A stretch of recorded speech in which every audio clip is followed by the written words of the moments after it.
We've all had that one game that you play for the first time that sucks you into its world, and before long you find the hours slipping by and the story pulling you in. And then it just clicks that this is special. One of those games that you will remember forever. And when it's over, you're left with that quiet little thought in your head that I may never feel this way about a game again. And for me, this has happened multiple times. So these are 10 games where I just really would love to experience again. And I'm going to be starting off with Final Fantasy VII, wait, Crisis Core. And I'll be honest, there was a toss-up between Final Fantasy VII, the original, Final Fantasy VII Rebirth, and Final Fantasy VII Remake, but I feel like Final Fantasy VII Crisis Core hit me probably the most. So I originally had Crisis Core back on the PSP days when I was probably about, I don't know, 12 years old, something along those lines. And I'll be honest, I didn't even finish Final Fantasy VII at this time. I played Final Fantasy VII, but I never actually finished the game. This is a bit of sacrilege, I want to say, these days. Like, if someone asked me now, you should go and complete Final Fantasy VII, then play Crisis Core. They brought the remake out now, so, you know, I think you could probably play it in any other order. Anyway, this game hit me in the feels so much where it's one of the only games that I cried at multiple times, may I add. So I know Crisis Core is not everyone's favorite Final Fantasy VII game because there's quite a lot of them now, but it's just something about this game where I just connected so much with the main character. And probably because I didn't complete Final Fantasy VII at the time, I didn't really know what was gonna happen. So for instance, if you did play the original Final Fantasy VII before this, you kind of get an inkling what's happened in Crisis Core because of what happens to the main character in the game. I'm not gonna spoil anything because I feel like you should go and experience this game for yourself if you haven't. There's a remake of it now and it plays brilliantly, so. And I wanna say this is probably maybe the first Final Fantasy game I actually ever completed. I might be wrong there, but I'm pretty sure it was. And this is basically a spin-off game. And I'm saying I would love to erase my memory basically to play it again because it basically brought me into that Final Fantasy genre to where I absolutely love all the Final Fantasy games I know of play these days. And I feel like this was the starting point for me. And even when I did play the remake of this, I cried again. When I knew what was going to happen as well, I cried again. And I feel like it's one of those games where it's just like kind of emotionally attached to me. Now, don't get me wrong, I absolutely love Final Fantasy VII, the original, and I love Remake and Rebirth. And when I played Rebirth, it was one of those sort of games where I would probably want to re-experience this again and wipe my memory because I very much got attached to that game as well. And I'm looking forward to the next one. And just for reference, I have completed all these Final Fantasies now. I've completed Final Fantasy VII, I think, like 3 times. I think I've completed that more than Crisis Core, all around the same level. But yeah, Crisis Core was my first Final Fantasy game I completed, I believe, and it attached me to this series from there, and I would love to wipe my memory and experience this again. Next, another childhood game of mine. I'm talking childhood. Pokémon Silver, the original. So my first experience with a Pokemon game was actually Pokemon Blue. I had Pokemon Blue, but, you know, it was just one of those games where I'd been given it by a relative and I played the game, didn't ever complete it because I think I was too young to actually kind of get into that sort of game, even though it is made for children. But it wasn't until the Game Boy Advance came around where I actually got my own Game Boy rather than, you know, just playing off one of my relatives. And one of the first games I got for the Game Boy Advance was Pokemon Silver. Even though Pokemon Silver was a Game Boy Color game, this was the first Pokemon that I ever completed. And arguably, it's the best Pokemon to date. I would say Soul Silver is, to be honest, but we wouldn't have Soul Silver without Pokemon Silver, so. And I think I've played near enough every Pokemon game these days, or completed near enough every Pokemon game, main franchise anyway, and I still think Pokemon Silver just hits different. I think one of the best things about Pokemon Silver is basically you get to experience, I want to say, the original game, because you go back to Kanto, and obviously you get to experience Pokemon Silver as well, being in the region of Johto. It was basically like a bigger Pokemon Blue and Yellow and Red. And from this game, I just fell in love with Pokemon. Like, I'm still a Pokemon fan to this day. I still play near enough every Pokemon game that comes out. I collect Pokemon cards still. I probably started collecting Pokemon cards because of this game. And it's one of those games where it's just stuck with me so much. And if I could erase my memory and replay this game again, would I enjoy it now after playing all these other Pokemon games? Or, you know, would I want to play this game like I've never played any other Pokemon game? Probably the second one, where I would want to play this game where I've never played a Pokemon game before, because it probably would feel a bit the samey now, but I guarantee it still holds up to this day, especially Soul Silver. Next, Devil May Cry 4. There's a pattern going on here. Devil May Cry 4 was the first Devil May Cry game I completed. I'd played Devil May Cry 1, 2, and 3, never completed them though, and I think Devil May Cry 4 was one of my first-ish PlayStation 3 games. I think I got this around Easter time, like a couple of months after it came out, and I was young playing this as well. Probably, I don't know, about 14 years old, something like that. And I've completed this game multiple times, and this made me fall in love with this franchise. I actually really like the main character, Nero, and I might even like him more than Dante. Don't come at me, I'm sorry. I love Dante, don't get me wrong. But I feel like because I experienced this game so much, and I didn't really have the older games to play on, like the PlayStation 3 and the Xbox 360 at the time, until the remasters came out, that's when I actually completed those games. This was the only Devil May Cry I had on that console. I mean, yes, I could have gone and bought the older ones on the PlayStation 2 and experienced them, but I don't feel like I wanted to play a PlayStation 2 when I was playing the PlayStation 3 and a Xbox 360 at the time. My opinion on that's changed now because I like playing like retro games, but I feel like when I was 14 years old, I didn't want to play older games. But I absolutely love Devil May Cry 4. I really like the story on it. It's not too complex. And yes, this game can be quite repetitive considering you basically do the story twice. You go literally through the main story and then you basically do the story again backwards with Dante, kind of. But you know what? I still think this is a ton of fun. I haven't played it in a long while. It might be a bit dated now, but this made me fall in love with the Devil May Cry series. Again, it's one of those games where I've just completed a sequel and it's made me love that series, and I've gone back and played the other ones. So, yeah, alright. Next one's a big one. The Witcher 3.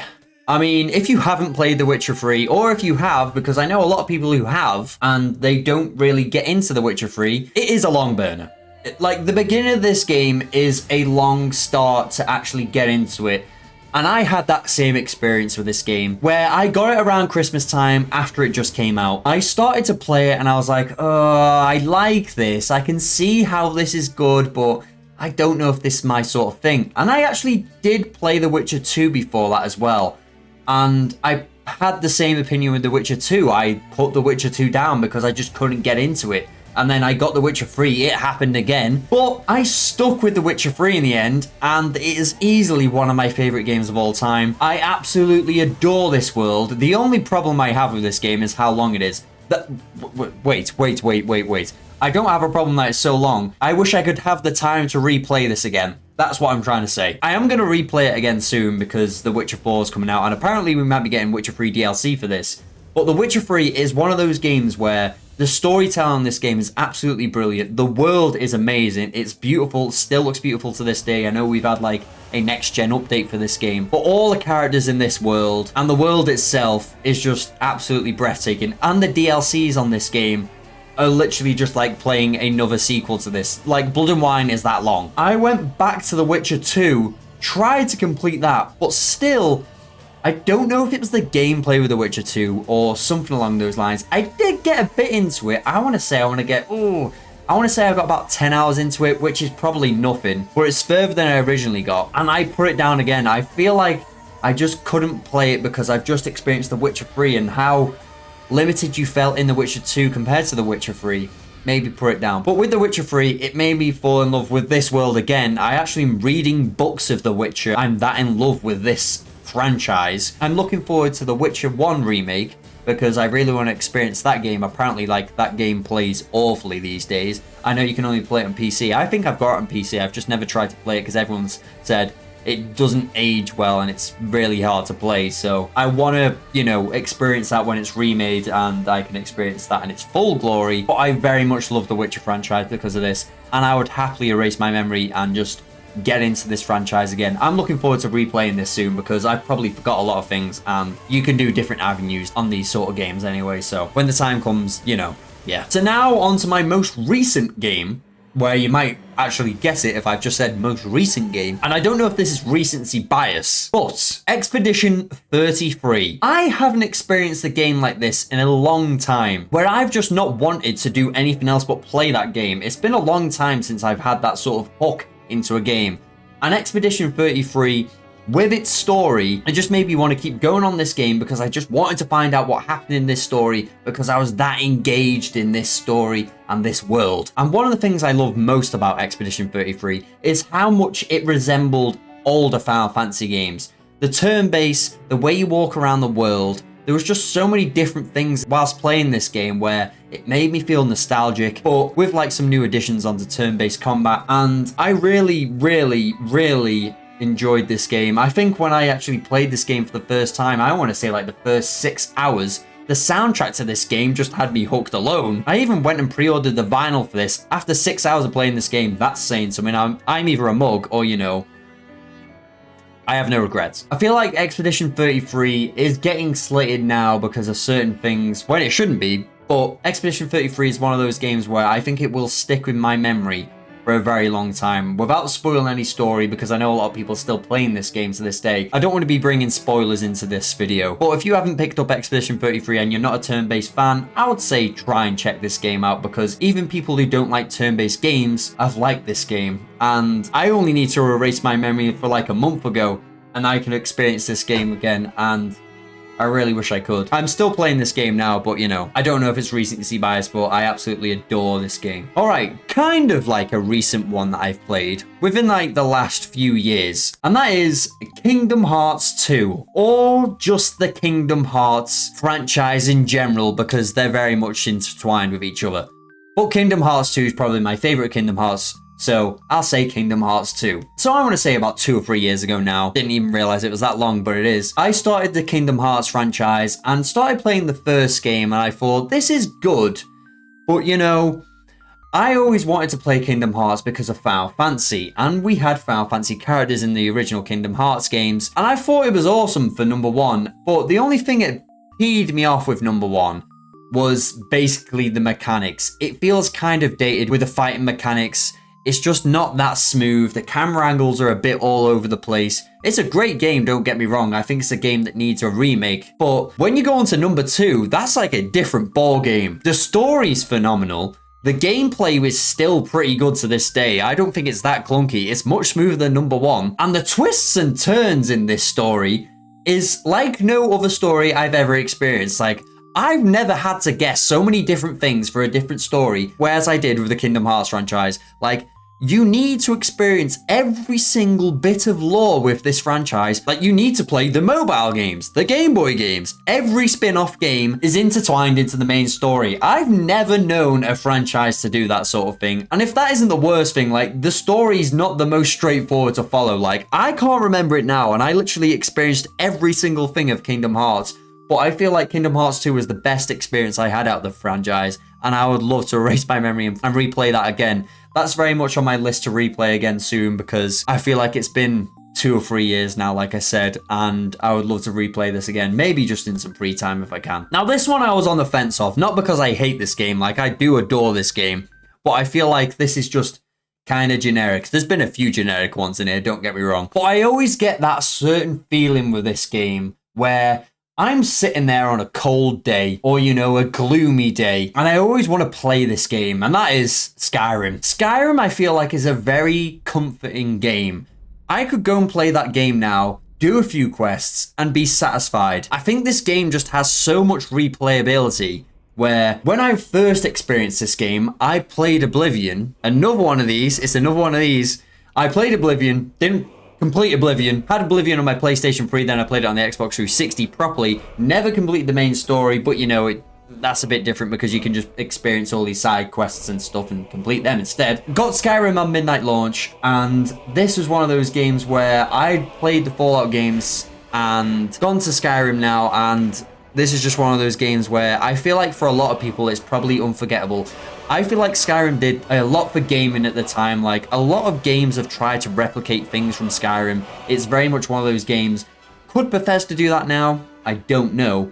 But I feel like I've put so many hours into this game and had so many different experiences and so many different playthroughs for this game where if I experienced this again for the first time, I would probably be blown away like I was the original time when I played this. I very much love this game, and it is probably one of my best comfort games. It's happened again. It's happened again. Fallout New Vegas. Yes, I played Fallout 3, never completed it, then went on to New Vegas, completed New Vegas, went back and done Fallout 3, completed that. But I did fall in love with Fallout from Fallout 3. I never completed the main story, but I did put quite a lot of hours into Fallout 3 before getting New Vegas. So I would have given this spot to Fallout 3, but I've played Fallout New Vegas a very much considerable more. Like, I'm talking hundreds and hundreds of hours. I've done every ending, I've done all the DLC and this, that, and the other. Like, everything I could do on this game at the time, I was trying to do. I played this on the Xbox 360 originally, and I was going for all the achievements on this, which made you go do all different playthroughs, the hardcore playthrough. And every time I played this game, I just didn't get bored. I just didn't get bored. I think I've completed this game probably about 7 or 8 times. You can complete this game's main story pretty easily. You can literally just go and run to New Vegas, do what you need to do, and you can probably complete this game in like 3 or 4 hours maybe. I might be wrong. It's been a while since I've actually completed it. But Fallout New Vegas is maybe like in my top 3 or 5 games. I love this game so much. Watching the TV show at the minute, there's a lot of nostalgia watching that TV show. I know people are going to say about the lore. We're not here to talk about that. But Fallout New Vegas is just one of those games where I don't think I've still had an experience of a game as I have with that game. And I would very much just like to replay that for the first time. Really looking forward to a remaster if there's one coming out, because apparently there is.